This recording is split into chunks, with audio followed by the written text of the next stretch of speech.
welcome back to another episode of My Waifu and Me. And on today's episode, we are excited, we are ecstatic. It is a great day because we just hit 1,000 subscribers here on YouTube. Thanks to all of you.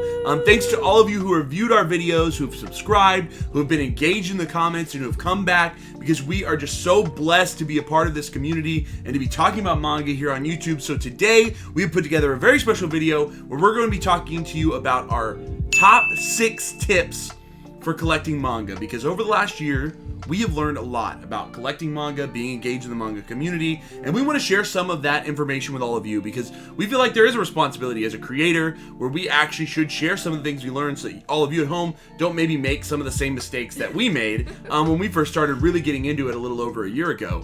So we wanted to make sure we came on here and shared with you all and just celebrated hitting that milestone and just being excited. So if you are new here, if this is the first video you see, make sure that you press that subscribe button, make sure you press the like button, make sure you drop in the comments down below. Let us know what you like about the tips that we leave, as well as just let us know anything you want about manga, because we're here to engage and be a part of a community. So Waifu, take us away. Tell them the first tip that we have for them today. Right, so the first tip that we have is to collect within your means.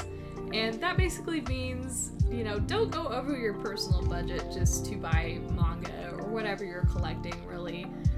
I was at a point when we first started this channel where I was actually making half of what I make now in my new job.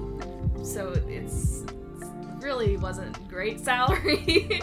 But I was buying a little excessively, and that definitely hurt. That hurt my savings. It hurt my checking. It was not great.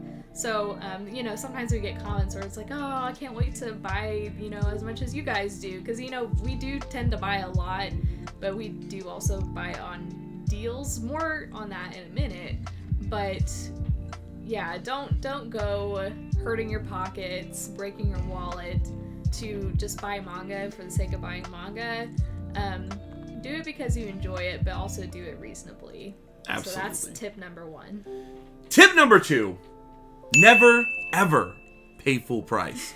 And what I mean by that is that almost all of the time, manga is on sale somewhere. And that means whether it's Barnes & Noble, whether it's WriteStuffAnime.com, whether it's at your local half-price books, whatever that might mean, almost always brand new manga is on sale somewhere. And yes, Barnes & Noble does sell things for full retail price, but generally if you pay for their yearly subscription, you're always going to get 10% off, which easily, if you buy enough manga, you're going to be able to get that money back, especially because you get free shipping if you order online as well.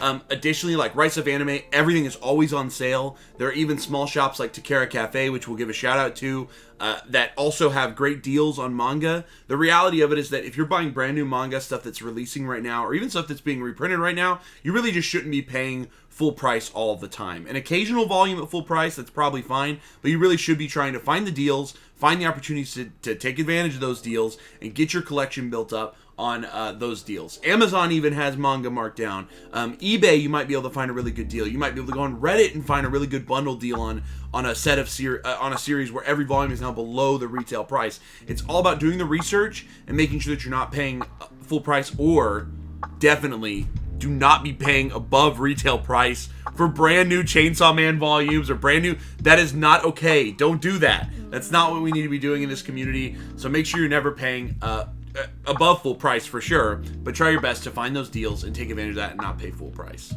And on that note, the third tip is to be patient and wait for the restock. Like Jerry just said, don't pay more than full price for any manga ever if it's going to restock, or Yes. if it's in the process of being reprinted. I know you want to get to it. I know you want to read that volume. There are ways that you can, if you can't be super patient to wait and read it, but at least do it, just for the sake of not having to buy it for twice or even 3 times the price sometimes. Because there's some crazy people out there that think that they can get away with putting a volume that's going to be restocked shortly for, $30. Yeah. When it's really only Not cool. worth $9.99. Yeah. So, yeah, just wait. It's gonna be okay. you'll survive. Yes, and the only exception to that rule truly is when a series is truly and deeply out of print. No. Or out of print. I always like do a weird like switch with that where I say out of stock when I mean out of print. Right, so do your research. Out of print. Some series are actually genuinely out of print. That means the series will not be returning to print. It will never be available again at a primary retailer like Right Stuff Anime or Barnes & Noble. And one example is the original singles for Shaman King. This is an example of a series that is fully out of print. You cannot buy this version of this book anymore from a primary retailer. But obviously, there are circumstances where it gets reprinted, like something like the omnibus editions. Same series, obviously, just in a completely different printing style. The thing that you need to remember with that is that if you're willing to wait for some sort of different or new print, a good example also is the new Afro Samurai print that's coming out. The original 7 Seas version is fully out of print, but a new company has taken over and they're actually putting a new printed version of that out. But if you do want to buy an out of print book, make sure you do your research, because yes, that is the few times where you can maybe pay a little bit above retail or pay above the full price, and obviously there's no being patient because the series is pretty much gone. If that's something you really want to collect and you really want to get into the depths of rare manga collecting, I would encourage you to get really involved in the community. Ask us questions. I've been really good about learning about rare manga and how to purchase it at good prices. Make sure you ask questions to really people who know what they're talking about in order to help you understand the prices or the current going values, so you're not overpaying for out-of-print manga and you're not overpaying in general for a series that might potentially get restocked or even reprinted in a new format so that you can still read and collect the series. Our fourth tip for this video: don't buy everything, okay? And I know that is so hard. You walk into a Barnes & Noble and you see all these brand new isekai series and they're all printed beautifully by 7 Seas or whoever, and you just want to go up and buy the first volume of all of them, throw them on your bookshelf, and then start collecting every single series that you see. And here's the deal: there are going to be series that you do kind of on a whim pick one up and it ends up being a really great series and you end up loving it. But give yourself some grace within that. If you buy one volume and you don't like it that much, sell it, get rid of it, give it to someone, give it to Half Price Books, whatever it is. You don't have to keep collecting that series just because you bought the first volume. Additionally, you don't have to buy the first volume of every new series that's coming out. If there's something that you feel like it's not going to interest you, maybe if you're lucky, it's available on the Shonen Jump app and you can read ahead a little bit, or you can find some other way that you're able to read and kind of understand if you're going to like a series. A great example I have is the series Machimaho. I really thought that I wanted that series. I remember I told Waifu, I was like, I really want to get this series. I'm going to buy it. And I just felt weird about it. I was like, maybe it's not for me. I tried a little bit of it and I realized, oh yeah, this is actually not, I'm not into it. Not really a series for me. Luckily, so I avoided that and I was able to actually, pull away from that. So that's the big thing, is just don't buy everything. You don't need to buy everything just because the YouTubers are buying it. Just because Waifu and I bought it doesn't mean that you need to buy it at home.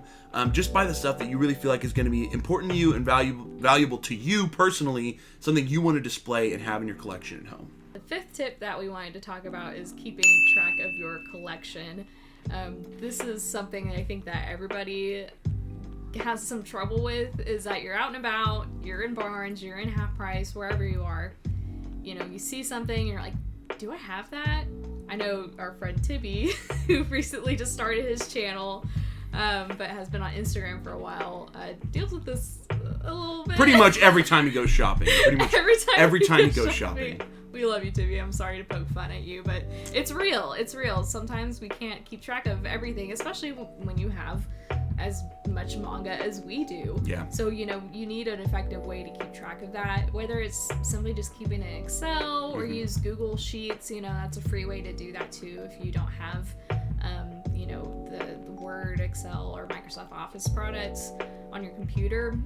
Just any way that you can just simply keep track of it and know which volume you're at with your collection. That's going to help you a lot, where you can quickly pull it up on your phone and realize in the store at that moment, yeah, I don't have this yet, or yes, I do, and I don't need to buy a double right now. So, definitely keep track of what you have and save time and money and just grief having to return stuff later on.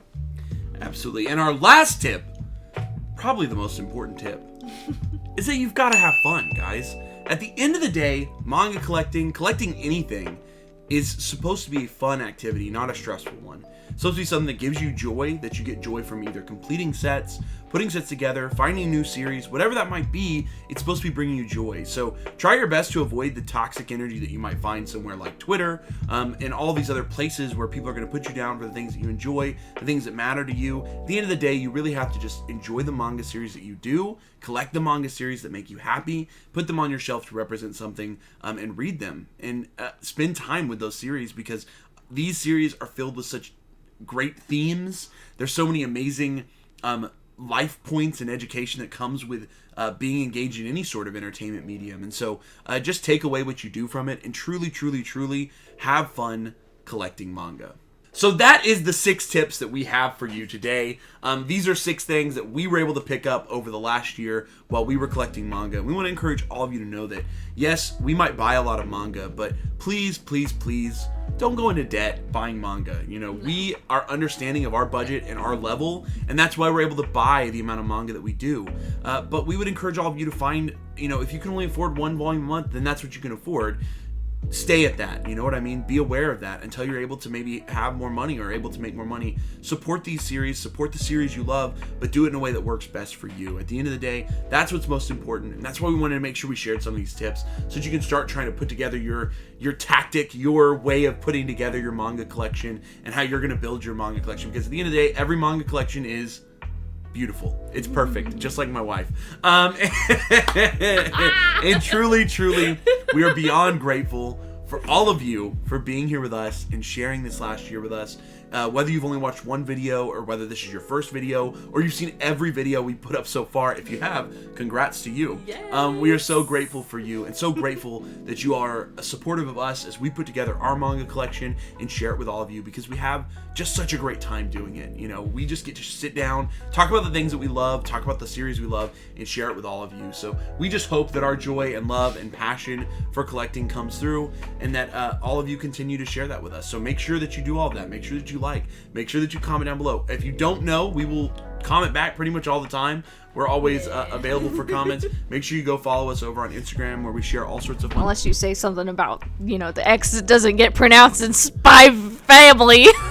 I'm just kidding. That's a good one. That's true. But yes, thank you so much to all of you for being with us for over the last year. It has been a true joy, and we really couldn't have done it without all of you. So thank you so much. Make sure you like, comment, subscribe. This has been another episode of My Waifu and Me.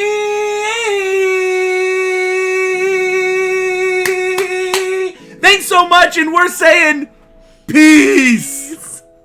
Hey guys, it's Waifu. If you made it to the end of this video, I have a very special surprise for you. We made merch. That's right. It's simple, but we have some stickers to commemorate 1,000 subscribers on the My Waifu Me channel.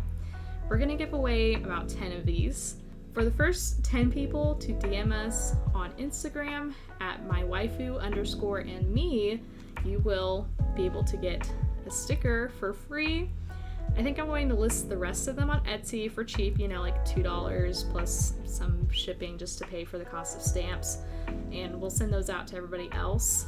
So 10 people, DM us on Instagram. Again, it's at mywaifu_and_me. I'll put it on the screen. And good luck! Thanks again for getting us to 1,000 subscribers. Peace!